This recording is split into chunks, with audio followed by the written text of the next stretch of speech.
이강인이 전 세계 2001년생 선수 중 프로 경험이 가장 많은 선수 중 한 명인 것으로 나타났습니다. 국제축구연맹 피파 산하 국제스포츠연구센터 CIES는 16일 2001년생 이후 선수 중 프로 경기 출전 경험이 많은 선수들을 조사해 발표했는데요. 이강인은 전 세계에서 활약하는 2001년생 선수 중 프로 경기 경험이 6번째로 많은 것으로 나타났습니다. 이강인은 16.8세의 나이로 자신의 프로 데뷔전을 치렀고 그동안 286경기에 출전했습니다. 이강인은 매년 평균 39.1경기에 출전한 것으로 나타났습니다. 2001년생 선수 중에선 레알 마드리드의 호드리구의 프로 경험이 가장 많은 것으로 드러났습니다. 호드리구는 379번의 공식 경기에 출전했고 해마다 평균 50.9경기에 출전한 것으로 나타났습니다. 2001년생 선수 중에선 호드리구에 이어 레알 소시에다드 쿠보의 프로 경험이 두 번째로 많았고 나이트, 사카, 알베르토가 뒤를 이었습니다. 이강인은 지난 2019년 국제축구연맹 20세 이하 월드컵에서 대회 득점왕 홀란드를 제치고 골든볼을 수상하며 전 세계 최고 유망주로 인정받기도 했습니다. 벨기에 신성 케털라러는 이강인에 이어 전 세계 2001년생 선수 중 프로 경기 경험이 7번째로 많은 것으로 나타났습니다. 이어 이강인의 파리 생제르맹 동료 크바라츠헬리아가 전 세계 2001년생 중에선 8번째로 프로 경험이 많은 것으로 드러났습니다. 2002년생 선수 중에선 레알 마드리드의 카마빙가의 프로 경기 경험이 가장 많았고 리버풀의 흐라벤베르흐가 뒤를 이었습니다. 2003년생 중에선 레알 마드리드의 벨링엄과 바이에른 뮌헨의 무시알라가 프로 경기 경험에서 나란히 1위와 2위를 기록했습니다. 여기에 뉴캐슬이 김민재와 이강인을 동시에 주목하고 있다고 알려지며 화제입니다. 김민재는 여름 이적 시장이 다가오는 가운데 이적설에 휩싸였습니다.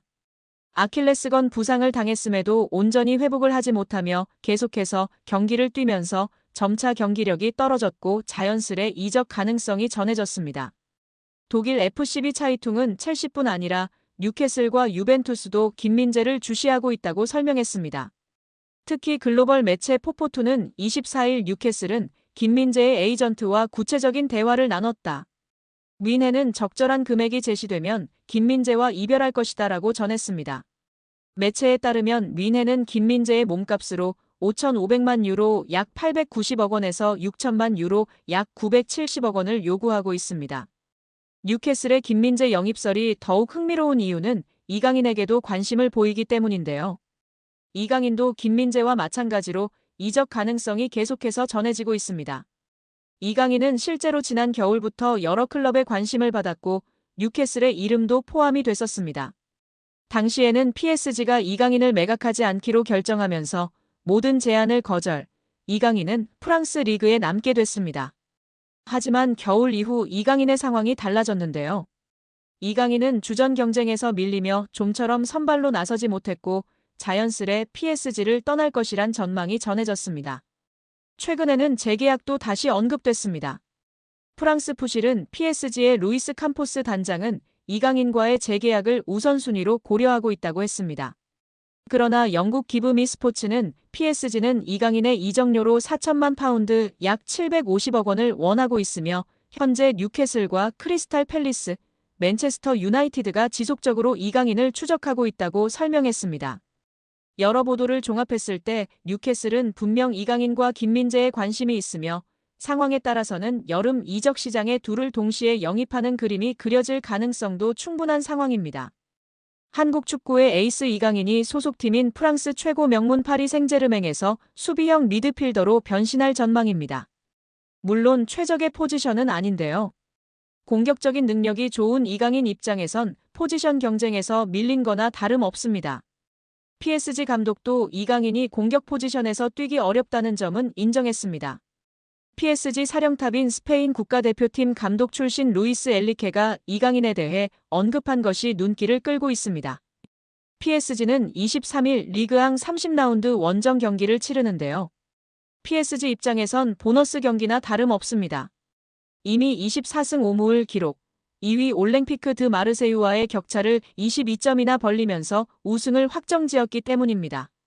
PSG의 리그앙 관련해서 남은 목표가 있다면 무패 우승이 될 수 있습니다. 5경기를 전부 이기면 승점 92점이라는 엄청난 기록을 남기면서 리그앙 역대 최강의 팀으로 역사에 기록되는 것도 가능한 상황입니다. 그러나 이보다 더 중요한 것은 챔스 4강전 아스널전일 것 같습니다. 아스널을 이기면 FC 바르셀로나와 인터 밀란의 맞대결 승자와 결승전 단판 승부를 치를 예정입니다. 그런 상황에서 치러진 낭트전 사전 기자회견 때 최근 PSG 입지가 좁아진 이강인 관련 질문이 나왔습니다. 이강인은 지난 20일 르 아브르전에서 모처럼 실전 선발로 나와 활약했습니다. 특히 이번 시즌 뛰었던 윙어와 공격형 미드필더 혹은 최전방 스트라이커가 아닌 수비형 미드필더로 뛴 것이 눈에 띄었습니다. 이강인이 마요르카 시절 중앙 미드필더로 보긴 했지만 PSG에 와선 공격 기능이 우선시되는 포지션을 맡았기 때문에 이번 수비형 미드필더 보직 변경은 시선을 끌 수밖에 없었습니다. 엔리케 감독은 취재진으로부터 이강인을 르 아브르전에서 아주 낯선 자리에서 뛰도록 했다. 그의 활약을 어떻게 평가하나? 그 자리에서 다시 이강인이 뛸 수 있을까라는 질문을 받았습니다. 엔리케 감독은 만족스러운 눈치였는데요. 그 자리에서 이강인을 다시 볼 수 있다고 밝힌 엔리케 감독은 이강인은 공을 가지고 있을 땐 짧은 시간이든 긴 시간이든 훌륭한 기술을 해낸다며 수비형 미드필더가 이강인의 이상적인 위치가 아니라는 것은 안다. 그 자리에서 경기할 땐 수비적으로 만회해야 한다고 했습니다. 그는 이어 일종의 테스트 차원이라는 점을 강조했습니다. 선수들을 편안한 곳에서 벗어나게 해야 한다며 난 그럴 때 선수들의 정신적인 면을 보길 원한다. 이강인이 좋아하지 않는 포지션이라도 많은 것을 가져다 줄 수 있을 것이라고 했습니다. 엔리케 감독은 결국 이강인이 흐비차 크바라츠헬리아, 브래들리 바르콜라 등 공격수들과의 경쟁에서 밀린 것을 인정한 것입니다. 다만 이강인을 포기할 생각은 없고 그의 기술은 인정하는 만큼 수비형 미드필더로의 쓰임새를 보려는 것으로 간주됩니다. 그러나 저는 개인적으로 동의할 수 없는데요. 현재 공격진은 두에 흐비차, 바르콜라 등이 너무나 잘하고 있는 것이 맞습니다. 중원 구성에서 비티냐, 네베스는 붙박이이고 여기에 이강인이 합류하여 공격형 미드필더로 뛰는 것은 괜찮다고 생각합니다. 왜냐하면 통계적으로 봐도 이강인은 선수가 파리에서 가장 창의적인 패스와 공격적인 키패스를 많이 날리고 있는 선수이기 때문입니다. 디올이 이강인 선수가 뛰고 있는 파리 생제르맹의 선수들과 함께한 프랑스 리그앙의 새로운 챔피언 공식 의상을 공개해 관심을 모으고 있습니다.